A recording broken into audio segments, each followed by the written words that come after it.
Good morning everybody and welcome to this Smart Charts European session. Hope you're all well. So we've got a big week ahead and all really kicks off in the middle of the week really, and what you'll notice is we have a lot of CPI, Consumer Price Index information coming out this week, in particular on the UK and US markets on Wednesday. Now CPI is probably one of the biggest announcements for currency traders because what CPI measures is a consumer price index. So basically it measures inflation, the change in the price of goods and services purchased by consumers.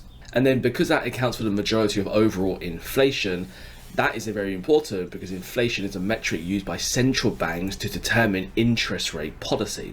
So we can get a lot of market movements based on the expected outcome of these CPI news reports. So it could be quite a big week here, in particular for the US dollar, because that's been the biggest theme of the year so far, and even of last year really, because the US dollar has been a really strong trend since the beginning of November last year with the US presidential election. So because there's been such a big trend, the high impact news announcements like inflation will start to make a very, very big difference, okay? So it's one to keep an eye out on this week. Of course, I'll do my best to highlight all the updates regarding the all key economic data coming out this week, any potential trading opportunities around them as well. Now, there's a few different reasons why we look at news announcements. So first of all, risk management, okay? So sometimes in the market you might end up trading a lot of currency pairs that are around the same currency. So for example, you might have been trading a lot of US dollar pairs recently over the past few months because that's just where the trends are, that's where all the institutional money has been flowing into, okay? So then quite often you can have a few positions on some US dollar pairs all on the same currency. So you've got to be a little bit mindful when you come into the high impact news announcements, just in case it's a big reversal of the trend and you don't want to get hit on all your trades. So you've got to be mindful from a risk management perspective. Second reason we look for news announcements is any surprises, okay? Are there any surprises and what the market is actually expecting?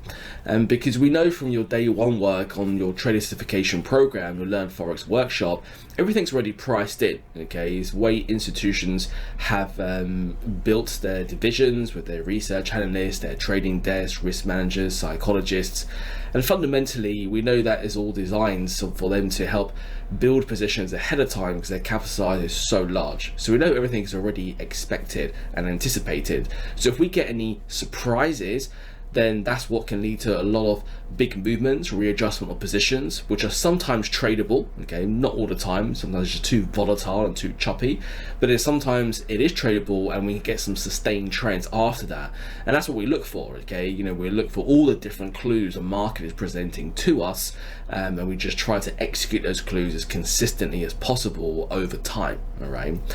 So one to keep an eye out on, really picking up midweek, but we might get a bit of volatility beforehand, maybe some profit taking in some of the big trends that we have been trading. So something to keep an eye out on.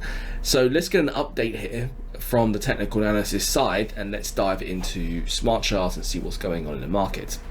Okay, so if we look at the tools tab here, so again, something we can see, you know, US dollar, particularly strong, okay? This has been like this for quite some time, hasn't it? If you're a regular watcher of these different webinars, you probably has been seeing the US dollar has been pretty strong for, quite some time really. So that's been really good, okay? Because if you're like a lower time frame, fast time frame trader, this is really useful. Why? Because it helps to tell us what currency pairs are strong, which ones are weak. And of course, currencies are paired, aren't they? So ideally, in a trend, you want to be buying the strong currencies and then selling the weak currencies. So this enables us to quickly identify that even without going to the chart, we can get a bit of insight in terms of where the flows are, like where the money's flowing into and out of, okay? So your lower time frame, fast time frame traders, you want to really be pairing up those currency pairs and, maybe buying the yen, buying the US dollar against, pound and euro, Aussie, the weaker currencies, okay? And for your medium to higher time frame traders, you may also look for trend continuations on those, but you also might be looking for any trend reversals or maybe ranges that do develop, because if you're consistently seeing this every day and you consistently see a currency is weak or a currency is strong, at some point there will be some profit taken, right? Those traders driving the market in that certain direction, causing that currency to be really strong and going up, or really weak and going down. Well, at some point there's going to be some profit taken, okay? You might see some reversals, some phase twos, or maybe it's going to run out of steam and actually go into some range, because sometimes after strong moves there's no one left to keep driving the market in that direction. We can often get some ranges developing, okay? So it can give us that little bit of insight here as well. And if we look at this, we know the US dollar's been strong, Euro's been relatively weak really since the beginning of November. And what is interesting, if you go to the charts tab and if you go to your vol reversal, so if you're medium to higher time frame traders, your vol reversal is a strategy that we go through on your trade certification workshop. It's one of the 5 we go through. So if you click on the strategies at the top right, a list of all the built-in strategies will slide out. And basically a strategy is just designed to help identify and trade different types of market conditions and different types of situations developing in the market, right? So the vol reversal is one that helps to identify and trade ranges and trend reversals developing in the market, all right? And it's one of my favorite strategies to actually do so, okay? And what it does is it utilizes fractals, the green and red chevrons in the chart. And fractals are basically they replicate turning points in the market, okay, using a 5-bar pattern. And what smart charts will do is makes our life a lot easier. Like, we don't have to click on all these currency pairs in the list and then analyze every single one of those for everything that we're looking for. It will already help filter out the list to find currency pairs which are exhibiting exhaustion patterns, okay? Or use the fractal pattern to help identify the currency pairs exhibiting exhaustion patterns. So like here with this up arrow, price is becoming exhausted, is stalling at this previous low point. You know, here on this up arrow, price is becoming a bit exhausted, is stalling at this low points. This down arrow, price is becoming a bit exhausted, is stalling at these high points, okay? Or, you know, this down arrow, price is becoming a bit exhausted and is stalling at these previous high points, okay? So it will help to find exhaustion patterns, and what we then want to do is just apply a bit of human insight, pattern recognition on it, okay? And there's a few different things you can do. I mean, for you beginner traders on your day 3 Learn Forex workshop, we just go for one thing to look for, that's it, okay? So, you know, we click on whatever's flashing here, a couple of currencies, there's one thing we check with, and that's it, our job is done, all right? But sometimes you advanced traders, you know, we tend to look for more things, okay? So there's a couple of things. So first of all, you can see here, look at this big, we've got a big downtrend here, okay? How did that start? Well, look, it started here, didn't it? Look at this down arrow here.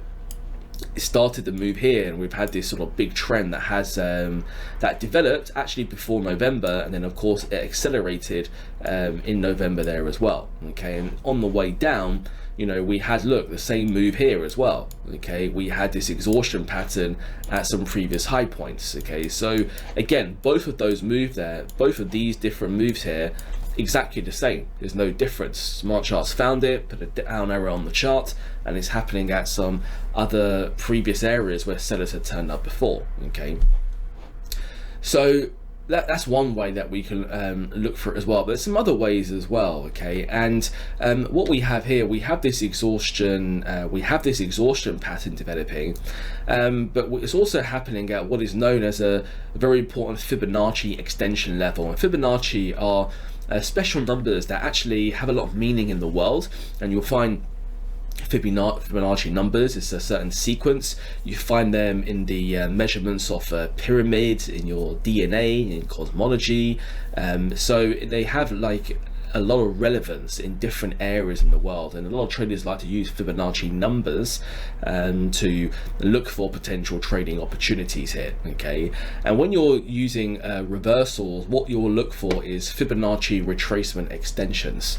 And what we have here, if I go to my pencil icon, if I click on Fibonacci retracements here, and if we look at this swing low point to this swing high point over here, okay, so this last move here, okay, what we have here, prices overextending that move up to this 1.272 Fibonacci extension level. Now this is a key level for trend reversal traders, you'll often find that the market does stall around that 1.272 Fibonacci extension area. So what we have is this exhaustion pattern happening at this key Fibonacci number, where we now have a confluence of reasons of why maybe we could get a bit of a reversal here, okay? Especially because fundamentally we're coming into the high impact US news announcements later on this week. Maybe we'll start to see some profit taking, right? Maybe we'll start to see some profit taking ahead of that news announcement. In which case, if we get a bit of profit taken on the US dollar, we could see this currency pair move up a little bit, okay? Because this is Euro US dollars. So if the currency pair did go up, the euro would strengthen, the US dollar would weaken, okay? So considering what's happening later in the week, and considering we have a technical picture supporting some of the things that could happen later in the week, we have a confluence of different reasons on why maybe there could be a bit of a trend reversal here, okay? For you medium to higher time frame traders, if you're an intraday trader, then you will be waiting for trends to continue. You'll be saying, okay, well look, if this does continue, then you'll be going to your trend strategies and looking for the continuation, all right? So we're actually going to be trading it both ways, right? So I'm going to be having possible reversal opportunities just to be ready and waiting for that if that does happen based on the clues the market is presenting. But if it does not happen, I will continue trading the trend on the faster time frames if it continues to go in that direction. So again, we're sometimes trading it in both, or prepared to trade it in both situations, both directions, all right? Now, on top of helping to identify trading opportunities, smart charts will also help the risk management side, because if we click the up arrow, it will populate an entry price at the blue dot, stop loss at the red dot, target the green dot, which can all be adjusted according to your own user preferences, and it will do the percentage risk, reward to risk, and currency conversion calculations for us. And then I like to set an expiry of a current bar close, and then decline or accept the trade here at the bottom, okay? So all of that risk management work is done. That is fantastic, okay? And the key there is just to keep the risk low, all right? Make sure you keep your risk low. Make sure you're able to deal with the random distributions of wins and losses that develop throughout the days, the weeks, and the months. And in this instance, there should be only three possible outcomes, okay? So the first outcome is that no buyers turn up for the reversal, doesn't get to the entry level, pending trade expires, didn't win, didn't lose, it didn't cost anything, okay? Second possible scenario, buyers do turn up for the reversal, gets to the entry level, and then there's enough buyers around for the reversal and gets to the target level, the green dot, and that banks the gains and have a winning trade. Third possible scenario, buyers do turn up for the reversal, get through the entry level, triggers into a live open trade, but there's not enough of buyers around to get to the target level, where it turns around and goes to the stop loss level, the red dot, and have a losing trade, okay? So three possible outcomes there. Let's see how it develops. All right, that is it from me. I'm going to wish you all the best you're trading today, and I'll speak to you next time. Now remember, if you are trading live with the team later on, make sure you're utilizing all the resources available to you inside of Smart Charts to make sure you're reviewing all your e-learning materials in the Learn section. Make sure you're attending all your live trading events, so all the other live webinars happening throughout the day, your boot camps, online classes, workshops, and also attending all your coaching sessions so you can review your trading data from your journal to help analyze your strengths and weaknesses, start tailoring and customizing your trading plans to your strengths and weaknesses, okay? All the best for now though.